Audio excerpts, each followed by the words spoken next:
ओम शांति। आज 5 मई 2020 के ईश्वरीय महावाक्य हैं।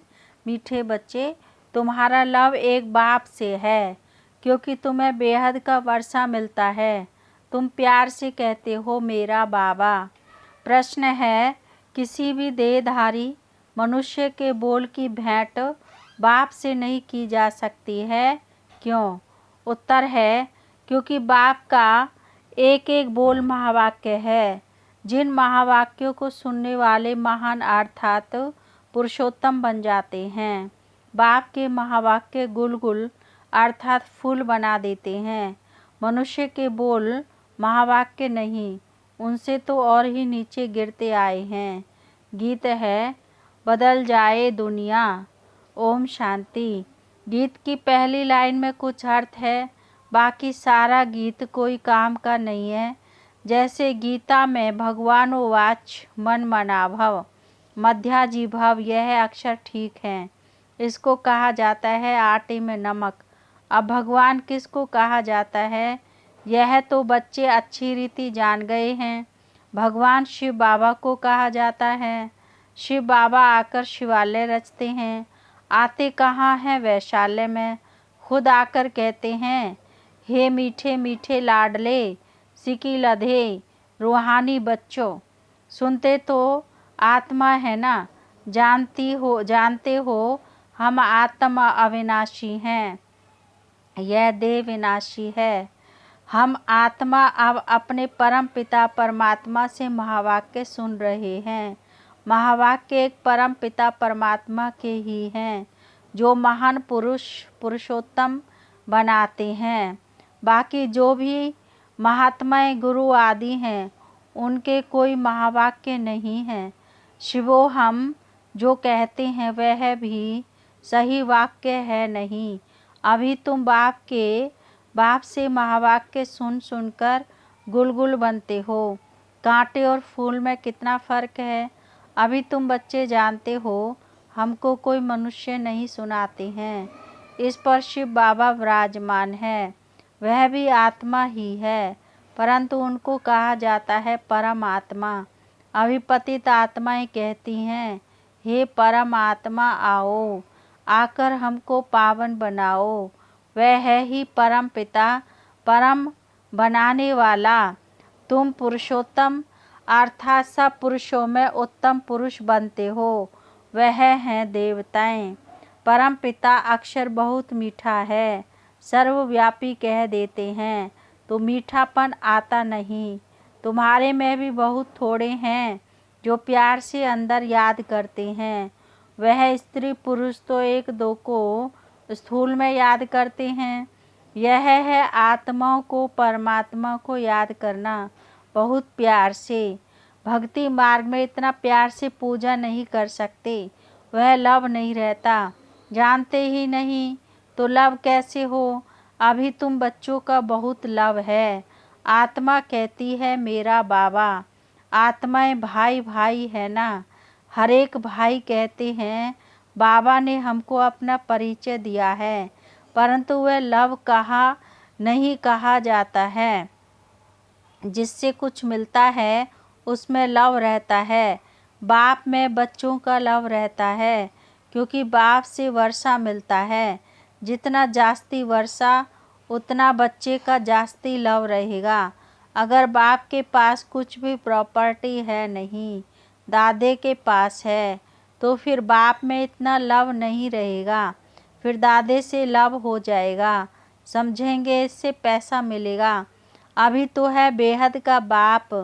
तुम बच्चे जानते हो हमको बाप पढ़ाते हैं, यह तो बहुत ही खुशी की बात है।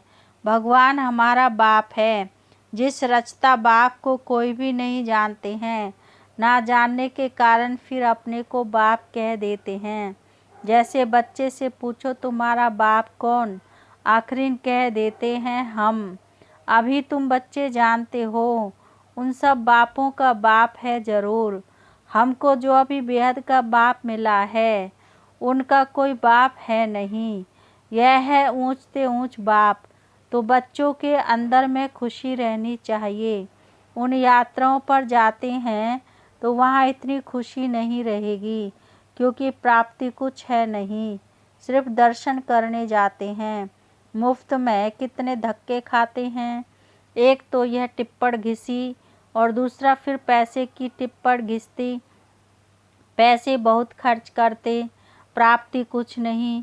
भक्ति मार्ग में अगर आमदनी होती तो भारतवासी बहुत साहूकार हो जाते। यह मंदिर आदि बनाने में करोड़ों रुपया खर्च करते हैं। तुम्हारा सोमनाथ का मंदिर एक नहीं था, सब राजाओं के पास मंदिर थे। तुमको कितने पैसे दिए थे? 5000 वर्ष पहले तुमको विश्व का मालिक बनाया था। एक बाप ही ऐसे कहते हैं। आज से 5000 वर्ष पहले तुमको राजयोग सिखाकर ऐसा बनाया था। अभी तुम क्या बन गए हो? बुद्धि में आना चाहिए ना, हम कितना ऊंच थे। पुनर्जन्म लेते लेते एकदम पट आकर पड़े हैं, कौड़ी मिसल बन पड़े हैं। फिर अभी बाबा के पास जाते हैं, जो बाबा हमको विश्व का मालिक बनाते हैं। यह एक ही यात्रा है। जबकि आत्माओं को बाप मिलते हैं तो अंदर में वह लव रहना चाहिए। तुम बच्चे जब यहाँ आते हो तो बुद्धि में रहना चाहिए, हम उस बाप के पास जाते हैं जिनसे हमको फिर से विश्व की बादशाही मिलती है। वह बाप हमको शिक्षा देते हैं। बच्चे, दैवी गुण धारण करो, सर्वशक्तिमान पतित पावन मुझ बाप को याद करो। मैं कल्प कल्प आकर कहता हूँ कि मुझे मामेकम याद करो, तो विक्रम विनाश होंगे। दिल में यह आना चाहिए कि हम बेहद के बाप के पास आए हैं। बाप कहते हैं मैं गुप्त हूँ, आत्मा कहती है मैं गुप्त हूँ।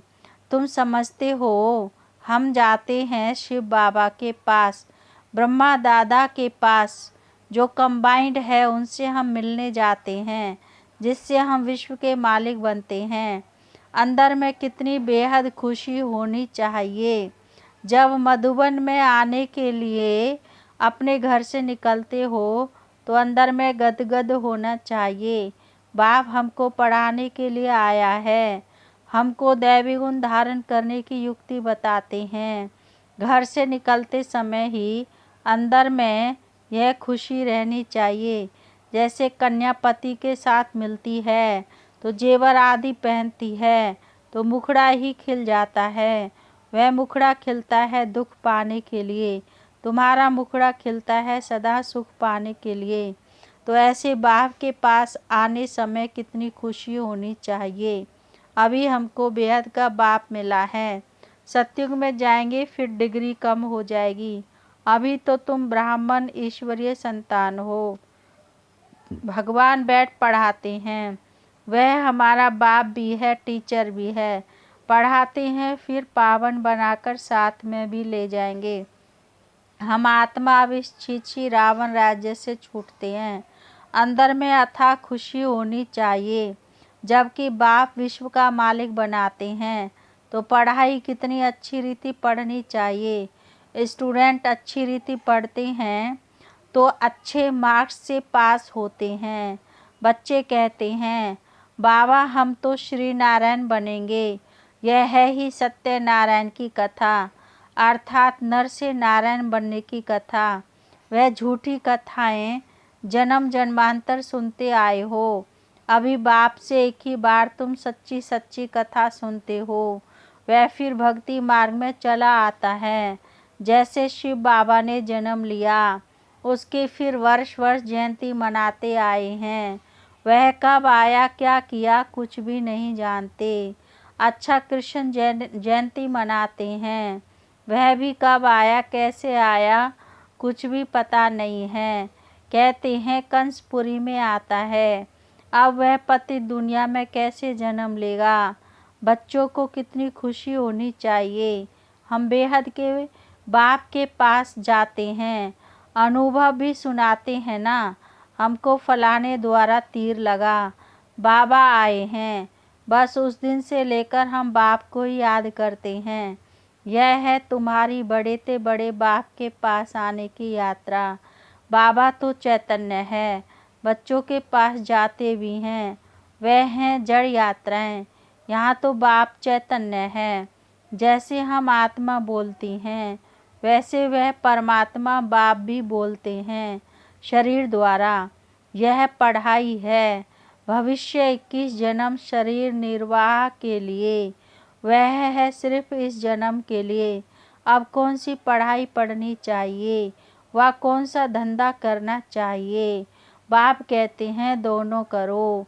सन्यासियों मिसल घर बार छोड़ जंगल में नहीं जाना है। यह तो प्रवृत्ति मार्ग है ना। दोनों के लिए पढ़ाई है। सब तो पढ़ेंगे भी नहीं, कोई अच्छा पढ़ेंगे, कोई कम। कोई को एकदम झट तीर लग जाएगा, कोई तो तबाही मिसल बोलते रहेंगे। कोई कहते हैं हाँ हम समझने की कोशिश करेंगे, कोई कहेंगे यह तो एकांत में समझने की बातें हैं, बस फिर गुम हो जाएंगे। कोई को ज्ञान का तीर लगा तो झट आकर समझेंगे। कोई फिर कहेंगे हमको फुर्सत नहीं, तो समझो तीर लगा नहीं। देखो बाबा को तीर लगा तो झट से छोड़ दिया ना, समझा बादशाही मिलती है। उनके आगे यह क्या है? हमको तो बाप से राजा ही लेनी है। अभी बाप कहते हैं वह धंधा आदि भी करो, सिर्फ 1 हफ्ता यह अच्छी रीति समझो। गृहस्थ व्यवहार भी संभालना है, रचना की पालना भी करनी है। वह तो रचकर फिर भाग जाते हैं। बाप कहते हैं तुमने रचा है तो फिर अच्छी रीति संभालो। समझो स्त्री अथवा बच्चा तुम्हारा कहना मानते हैं तो सपूत हैं, नहीं समझते हैं तो कपूत हैं। सपूत और कपूत का पता पड़ जाता है ना। बाप कहते हैं तुम श्रीमत पर चलेंगे तो श्रेष्ठ बनेंगे, नहीं तो वर्षा मिल ना सके। पवित्र बन, सपूत बच्चा बन, नाम बाला करो। तीर लग गया फिर तो कहेंगे बस अभी तो हम सच्ची कमाई करेंगे। बाप आए हैं शिवालय में ले जाने, तो शिवालय में जाने के लिए फिर लायक बनना है, मेहनत है।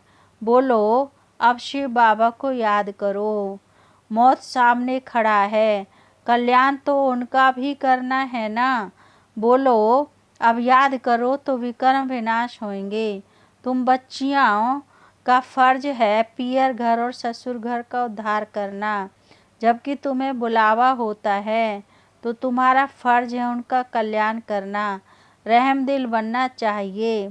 पतित तमो प्रधान मनुष्यों को सतो प्रधान बनने का रास्ता बताना है। तुम जानते हो हर चीज़ नई से पुरानी ज़रूर होती है।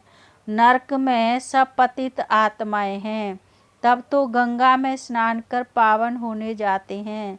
पहले तो समझें कि हम पतित हैं, इसलिए पावन बनना है। बाप आत्माओं को कहते हैं मुझे याद करो तो तुम्हारे पाप नष्ट हो जाएंगे। साधु संत आदि जो भी हैं सबको यह मेरा पैगाम दो कि बाप कहते हैं मुझे याद करो। इस योग अग्नि से अथवा याद की यात्रा से तुम्हारी खाद निकलती जाएगी। तुम पवित्र बन मेरे पास आ जाएंगे, मैं तुम सबको साथ ले जाऊंगा। जैसे बिच्छू होता है, चलता जाता है, जहाँ नर्म चीज़ देखता है तो डंक मार देता है। पत्थर को डंक मार क्या करेगा? तुम भी बाप का परिचय दो, यह भी बाप ने समझाया है। मेरे भगत कहाँ रहते हैं? शिव के मंदिर में, कृष्ण के मंदिर में, लक्ष्मी नारायण के मंदिर में भगत मेरी भक्ति करते रहते हैं तो बच्चे ना मेरे से राज्य लिया था, अब पूज्य से पुजारी बन गए हैं। देवताओं के भगत है ना। नंबर 1 है शिव की अव्यभिचारी भक्ति। फिर गिरते गिरते अभी तो भूत पूजा करने लगे हैं। शिव के पुजारियों को समझाने में सहज होगा। यह सब आत्माओं का बाप शिव बाबा है। स्वर्ग का वर्षा देते हैं। अभी बाप कहते हैं मुझे याद करो तो विकर्म विनाश हो। हम तुमको पैगाम देते हैं। अब बाप कहते हैं पतित पावन ज्ञान का सागर मैं हूँ, ज्ञान भी सुना रहा हूँ। पावन बनने के लिए योग की भी सिखा रहा हूँ। ब्रह्मा तन से मैसेज दे रहा हूँ, मुझे याद करो। अपने 84 जन्मों को याद करो। तुमको भगत मिलेंगे मंदिरों में और फिर कुंभ के मेले में। वहाँ तुम समझा सकते हो पतित पावन गंगा है या परमात्मा। तो बच्चों को यह खुशी रहनी चाहिए कि हम किसके पास जाते हैं। है कितना साधारण, क्या बड़ाई दिखाए। शिव बाबा क्या करे जो बड़ा आदमी दिखाई पड़े। सन्यासी कपड़े तो पहन नहीं सकते। बाप कहते हैं मैं तो साधारण तन लेता हूँ, तुम ही राय दो कि मैं क्या करूँ। इस रथ को क्या श्रृंगारूं। वह हुसैन का घोड़ा निकालते हैं, उनको श्रृंगारते हैं। यहाँ शिव बाबा का रथ फिर बैल बना दिया है। बैल के मस्तक में गोल गोल शिव का चित्र दिखाते हैं। अब शिव बाबा बैल में कहाँ से आएगा। भला मंदिर में बैल क्यों रखा है। शंकर की सवारी कहते हैं। सूक्ष्म वतन में शंकर की सवारी होती है क्या। यह सब है भक्ति मार्ग जो ड्रामा में नूंद है। अच्छा मीठे मीठे सिकिला दे बच्चों प्रति माता पिता बाप दादा का याद प्यार और गुड मॉर्निंग। रूहानी बाप की रूहानी बच्चों को नमस्ते और हम रूहानी बच्चों की रूहानी बाप दादा को नमस्ते नमस्ते नमस्ते। धारणा के लिए मुख्य सार है। नंबर 1, अपने आप से प्रतिज्ञा करनी है कि अभी हम सच्ची कमाई करेंगे। स्वयं को शिवालय में चलने के लायक बनाएंगे। सपूत बच्चा बनकर श्रीमत पर चलकर बाप का नाम बाला करेंगे। नंबर 2, रहम दिल बन तमो प्रधान मनुष्यों को सतो प्रधान बनाना है।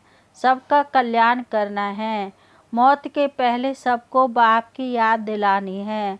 वरदान है आज का, हाजी के पाठ द्वारा सेवाओं में महान बनने वाले सर्व की दुआओं के पात्र भव।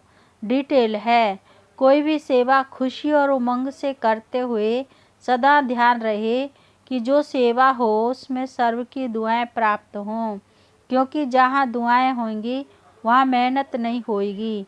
अभी यही लक्ष्य हो कि जिसके भी संपर्क में आए उसकी दुआएं लेते जाएं। हाजी का पाठ ही दुआएं लेने का साधन है। कोई रोंग भी है तो उसे रोंग कहकर धक्का देने के बजाय सहारा देकर खड़ा करो, सहयोगी बनो, तो उससे भी संतुष्टता की दुआएं मिलेंगी। जो दुआएं लेने में महान बनते हैं वे स्वतः महान बन जाते हैं। स्लोगन है आज का, हार्ड वर्कर के साथ साथ अपनी स्थिति भी हार्ड मजबूत बनाने का लक्ष्य रखो। अच्छा, ओम शांति।